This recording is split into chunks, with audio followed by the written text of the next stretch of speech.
ઈસુનું સ્વર્ગારોહણ. Look 24:44-51, પ્રેરિતોના કામ 1:9-11.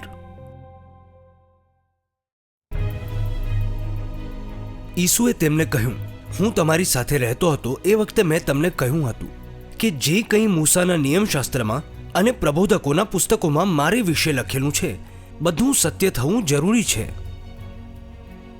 ત્યારે તેઓએ તેમના મનનો અંધકાર દૂર કરીને તેમને ધર્મગ્રંથનો મર્મ સમજાવ્યો અને તેમને કહ્યું, એવું જ લખ્યું છે કે ખ્રિસ્ત પીડા ભોગવશે, ત્રીજે દિવસે ફરીથી સજીવન થઈ ઉઠશે અને તેમના નામ પર યરુશલેમથી લઈને બધી જાતિઓને પાપની માફી માટે પશ્ચાતાપનો ઉપદેશ આપવામાં આવશે.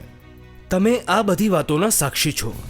જો મારા પિતાએ જે વરદાનની પ્રતિજ્ઞા લીધી છે એને હું તમારી પાસે મોકલીશ. એટલા માટે તમે લોકો શહેરમાં ત્યાં સુધી રોકાઓ જ્યાં સુધી ઈશ્વરીય શક્તિ વડે સંપન્ન ન થઈ જાઓ.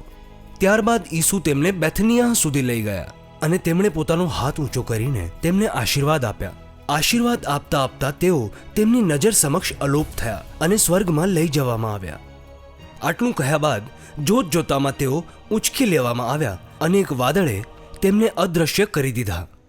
ઈસુના જતા સમયે પ્રેરિતો આકાશ તરફ એકી ટકે તાકી રહ્યા હતા. બે પુરુષો ઉજ્જવળ વસ્ત્રો પહેરીને અચાનક એમની પાસે આવીને ઊભા રહ્યા અને કહ્યું, ગલીલી પુરુષો, તમે આકાશની દિશામાં કેમ જોઈ રહ્યા છો?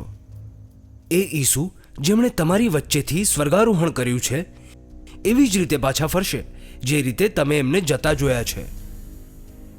તેઓ તેમને વંદન કરીને આનંદિત થઈને યરુશલેમ પાછા ફર્યા અને ઈશ્વરની સ્તુતિ કરતા બધો જ સમય મંદિરમાં વિતાવવા લાગ્યા.